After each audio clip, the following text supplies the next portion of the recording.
What's up everyone, it's Karthik with MoneyVest. So markets here dropping very aggressively on the day with the S&P 500, the NASDAQ, and the Dow Jones. Everything was selling off. The Dow Jones down almost 400 points on the day, with the S&P 500 down almost 1% and the NASDAQ selling off a little bit over 1% here, selling off down to 17,1900, so just under 18K, with anticipation of higher interest rates as 10-year treasuries cross over 4%.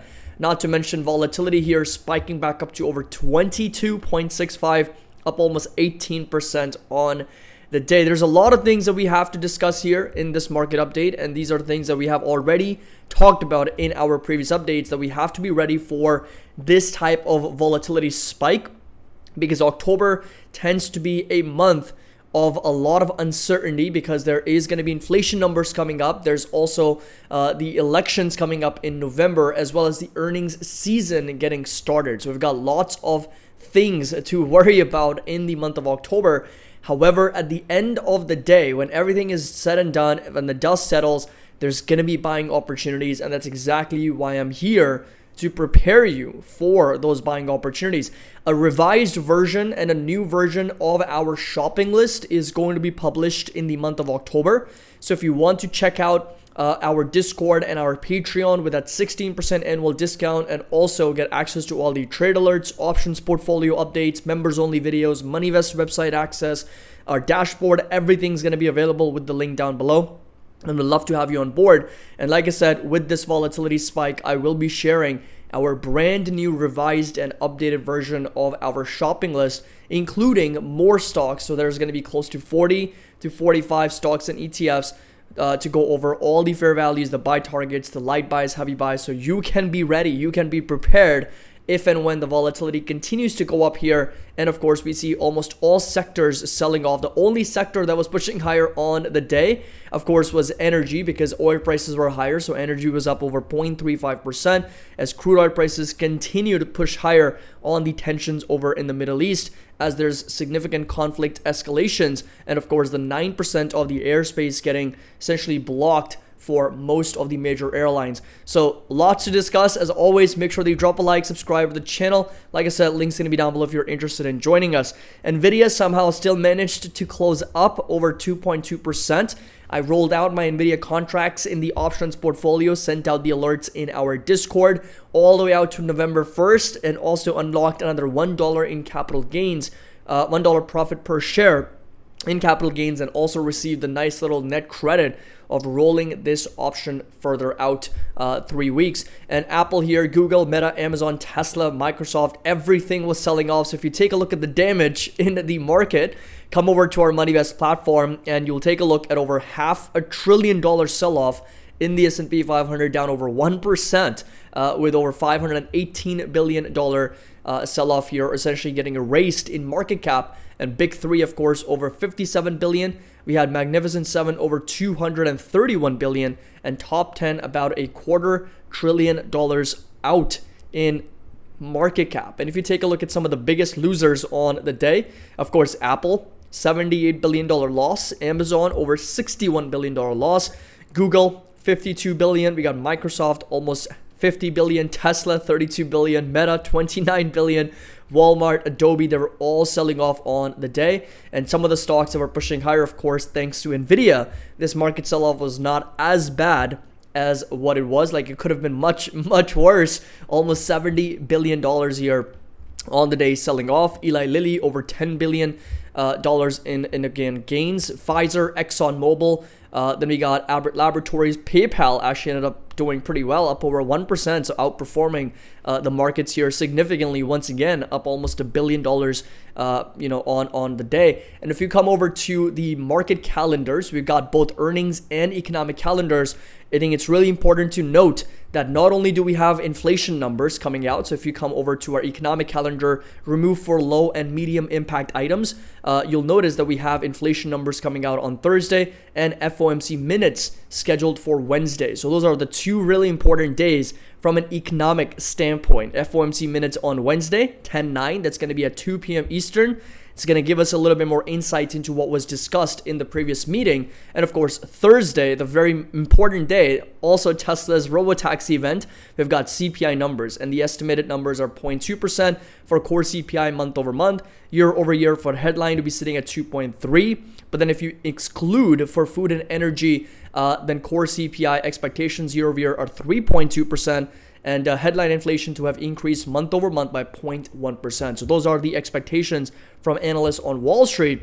And then of course, we also do have the earnings season getting started with Delta, Progressive, Domino's reporting on Thursday, and the big banks, the major banks reporting on Friday. We got JP Morgan, Wells Fargo, BlackRock, BNY Mellon. We got Bank of America, Goldman Sachs. You can kind of tailor, toggle between next week, previous week, all the different, weeks here for economic and earnings calendar. And this right here, all the companies reporting in the upcoming weeks here. We discussed that briefly in our live stream as well. We got Bank of America, Goldman Sachs, Citi, Charles Schwab, not to mention Netflix, Blackstone, Morgan Stanley, and then of course you go forward to the week of 10/21 or October 21. Of course, we got Netflix already done and reported. Then we got Microsoft, Google, Coca-Cola, Tesla, Amazon, MasterCard. The big guns are going to be coming out at the end of this month. So this month is most likely going to be filled with a lot of uncertainty, a lot of volatility, not to mention the election creating some more uncertainty around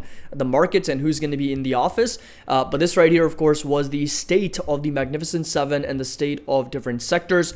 A lot of that utilities, a lot of that outflows, or a lot of that sell-off coming out of utilities down over 2.3%.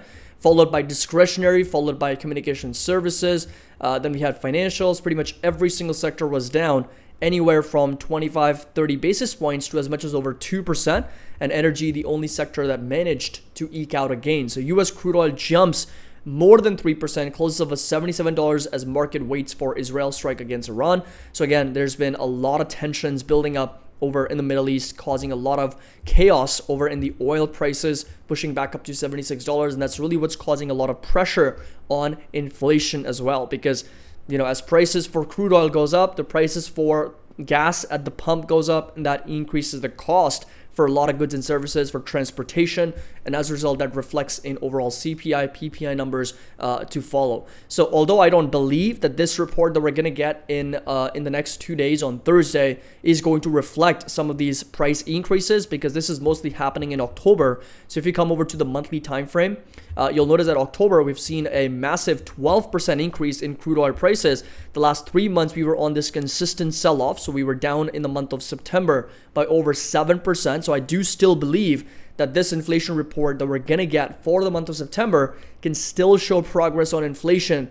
However, it's really just the next month's report that we're going to get in November that could create some uncertainty around inflation. And the worst thing that could happen is if that starts to accelerate back higher, well, guess what? The Federal Reserve is going to be in a big dilemma whether to cut interest rates, hold them steady where they are, or worse, to increase interest rates once again and pivot policy moving forward. And so markets are becoming less and less confident about rate cuts, especially when it comes to the 10-year treasuries and what is that signaling to the market. Because if you come over to the 10-year treasuries here, you'll notice that we are moving higher slowly and steadily. I mean, the yield curves, of course, have moved back to the positive territory. So that's still pretty strong in terms of that uninversion that's been happening. However, if you look at all the yield curves, they've essentially bounced back higher on this economic uncertainty with regards to geopolitical tensions, oil prices moving higher, and of course the fact that inflation could, again, possibly could reaccelerate back higher. So the biggest problem for the market, of course, is the 10-year treasuries as well, as they move back above 4%. And I talked about this in our live stream as well, because as soon as the 10-year treasuries continue to accelerate and move back higher, they start competing with stocks.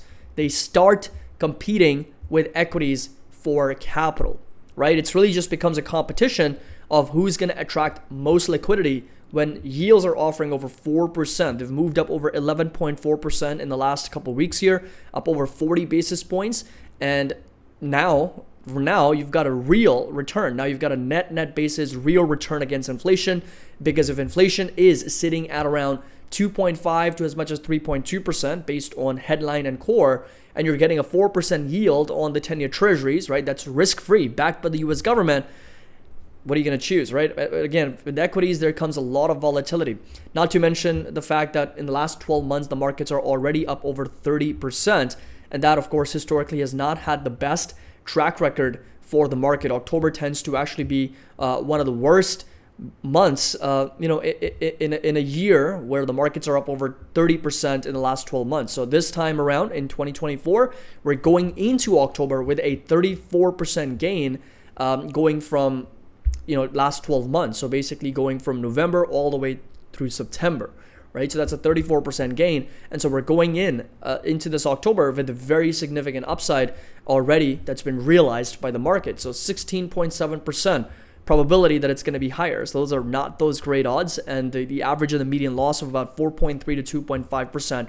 respectively. However, there is a silver lining that fourth quarter tends to be much stronger, and that's most likely going to be November and December, so post elections. And that's exactly why I mentioned that there's going to be opportunities in October to accumulate and to dollar cost average to take advantage of that in November and December, right? To benefit from that rallies in November and December post-election. So hedge funds, also now least bullish on Max 7 stocks since May 2023. So as they continue to kind of de-risk on their positions or lighten up on their positions in Magnificent 7. And of course, they tend to be the most risk off in terms of the risk appetite hitting its lowest level in 11 months.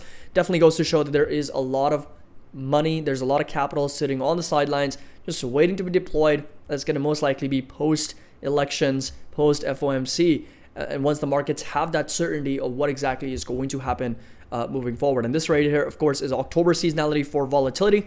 And we talked about the percentage of times that the volatility is above 20 is 77%, and the percentage of times the volatility is above 25 is 38%. That's still a pretty high number. And right now we're not above 25. We're just a little bit under 23. So 22.65. So, if you combine some of these odds, some of these numbers together, that's what trading and technical analysis and macro analysis and fundamental analysis, that's what investing is all about. It's based on probability.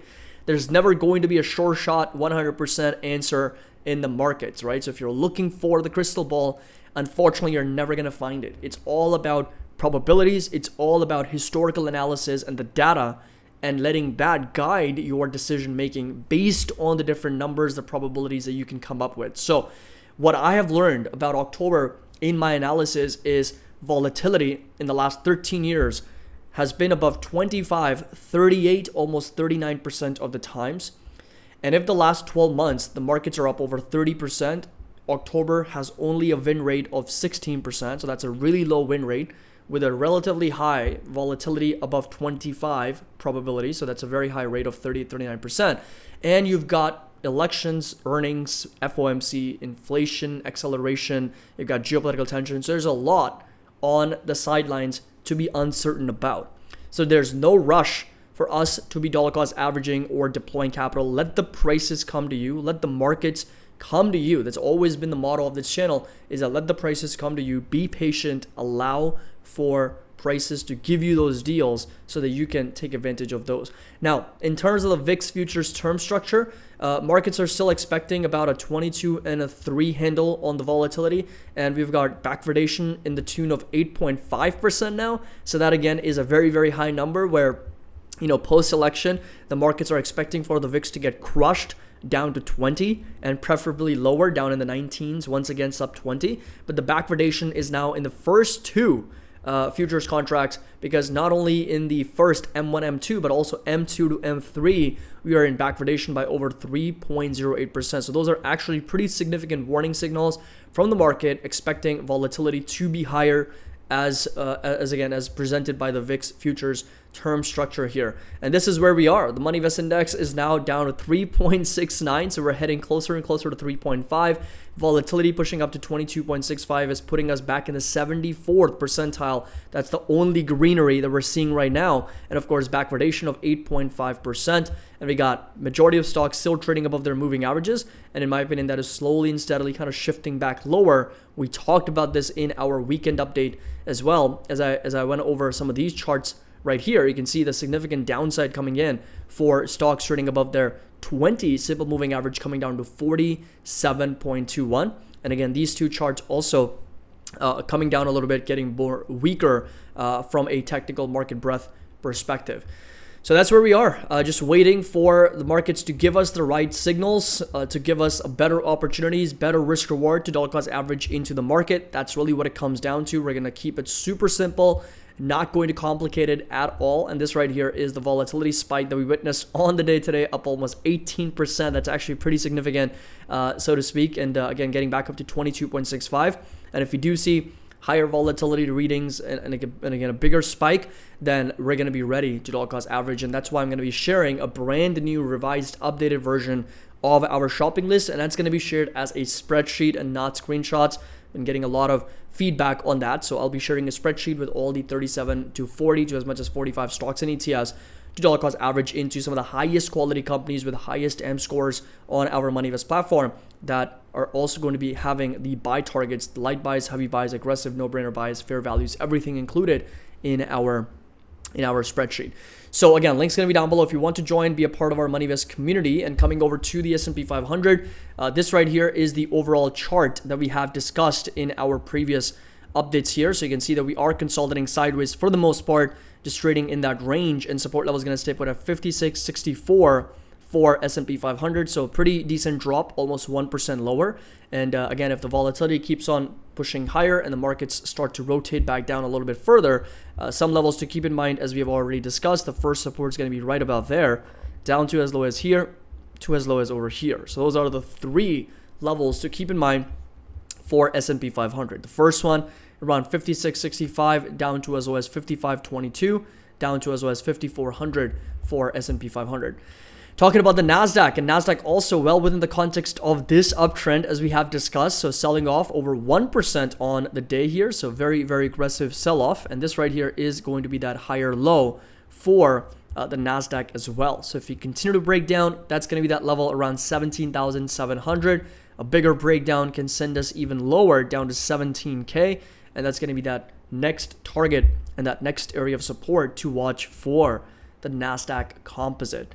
Coming over to individual stocks, so Meta was hitting a new all-time high, and then of course rotating back lower, down almost 2%. So a little bit of profit taking on Meta platforms for the right reasons because of how much it's been pushing higher. So support level is going to stay put right about there at $583 for Meta platforms. Starting with Apple here. And Apple continues to consolidate sideways, obviously selling off very aggressively, down over 2.2% is a pretty big sell-off for a company that's worth over $3.3 trillion, well over $60-70 billion loss.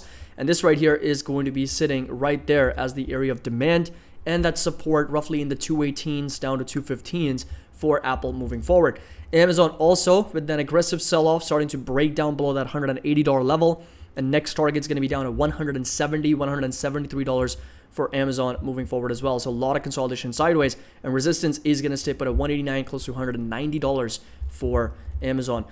Coming over to Tesla, and Tesla here also coming down to this higher low once again. So it was well within the context of this uptrend, got rejected at 267, 270. That's been a huge area of resistance for Tesla. And of course, coming down to that support of that higher low, sitting roughly at $240 per share for Tesla moving forward. And a much stronger area of support is going to be right about there. It's going to be sitting roughly at $235 to $240. That's exactly where we are sitting at the moment, with my cost basis at $246. I will be looking to close out my covered call and then selling new ones to continue to lower my cost basis on Tesla. So that's going to be the name. That's going to be the game plan moving forward for Tesla as well. And of course, we got the Robotaxi event coming up for this company. Nvidia here on the day pushing higher, was the only stock that kept pushing higher, and I highlighted the area of resistance for Nvidia in our live stream, and that's exactly where we got rejected on the day. So we got up to as much as 130, then the sellers essentially stepped in to bring us back lower, and this right here is still going to be that area of resistance and that area of supply for us to watch for Nvidia. And of course, that's where we're seeing a little bit of that selling pressure to come in, and support level is going to stay put at 114, down to as low as this higher low at 110. Really looking forward to just one red week on Nvidia, and my covered calls will be back out of the money. But we'll see what happens with this company here. Advanced Micro Devices also pushing higher, so doing really well, but still kind of battling through that resistance at 170, 171. And that right there is going to be that resistance. Very nice, consistent higher highs and higher lows. And of course, support level and that higher low is going to stay put at 151 for advanced micro devices. PayPal managed to eke out a very strong gain of up over 1% on the day. Resistance is going to stay put at $80 per share for PayPal. Support level is going to stay put at $76, $77 for this company. So a lot of consolidation sideways. If you do get a breakout above this level, next target and resistance is going to be at $88, $89 for PayPal moving forward. And of course, support level is going to stay put at $76, $77 for the company as well. So a lot of consolidation sideways for PayPal in that range is what we're seeing for this company. Visa, on the other hand, continues to sell off, down over 1.5%. Had a little bit of a major sell-off, pushed higher, bounced right back up from this dead cat bounce, and of course selling off back again. 272 is going to be that support level to watch for Visa, down to inside this green rectangle sitting at 266 for the company as well. Coming over to Google and Microsoft. So Google also breaking down once again, 2.5% sell-off. Next support and target and that area of demand sits perfectly in the 150s, as we have already discussed for Google in the past. And Microsoft here has been really, really weak. I mean, Microsoft surprisingly has been very weak here. And next support level is pretty much coming back down to low 400s. And that is going to be that next support level to watch for Microsoft moving forward. Netflix, on the other hand, also selling off after hitting all-time highs. A lot of consolidation sideways in that range, and resistance at 724, down to as low as $700 per share, and the next target is going to be 661 for Netflix moving forward. And last but not least, we got Costco and Enphase, and Enphase here, I believe, has been selling off quite a bit here. Still managed to push higher, up over 39-40 basis points on the day, so a little bit of an outperformance. But again, a lot of consolidation sideways in that range for Enphase. Area of support and demand sits roughly at $95, $96. And then finally, we got Costco sitting at around 873, down about 1%. Right at that support, sitting roughly at 871, down to as low as $839 per share. So the bottom line is volatility is on the move. We got to be ready with our dry powder and our buy list or shopping list. And there's inflation coming out. There's going to be a lot of uncertainty around elections. So be ready. October is going to be the month, because I do believe and expect a post-election rally in the markets moving forward. So hope you all enjoyed this video, found it helpful. Make sure that you drop a like, subscribe to the channel. Again, links to our Discord and Patreon is going to be down below if you're interested in joining us, and of course becoming a part of our MoneyVest community. And as always, happy investing. I'll see you all in the next video.